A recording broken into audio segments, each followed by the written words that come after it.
So this is the main page of our app, the food tracker. You can see that you must log in with your email and a password, and if you forget your password, it's very easy to restart. Like this, you just write your email, then a code will be sent to your email, you enter it, and you can reset your password. Then you can quickly log in, and this is the first thing you're gonna see when you log in the app. You can see you have an avatar and a list of the products you've bought. So you can see a picture, the name, the quantity, and the status. There are 4 different statuses, as you can see. There's closed and good, open and good, at least one expired, and at least one about to expire. The first thing you want to do is add a new product, like this. So this would be a list of the products you can add. As you can see, we chose ground meat. You have to say what the expiration date is, date of purchase, and the quantity. And you can very easily add it to your list. And you can see it here.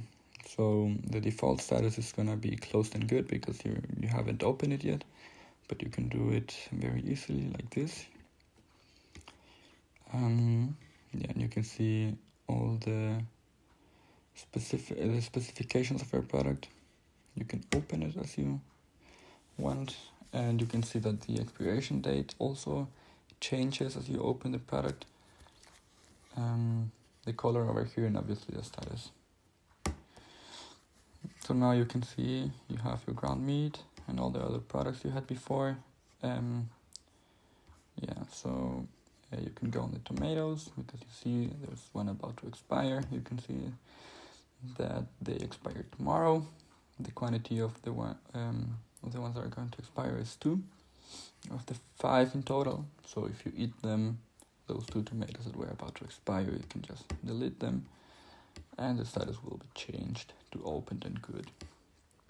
You can go back. You can see that you have 3 pieces of cheese.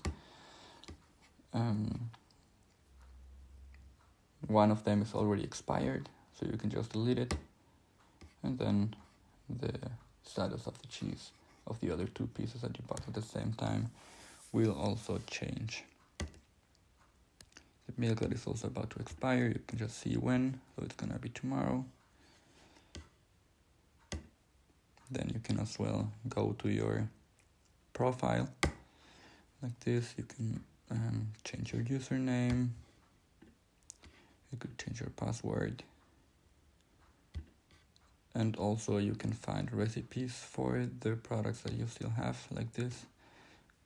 It would give you a link to bestereste.de.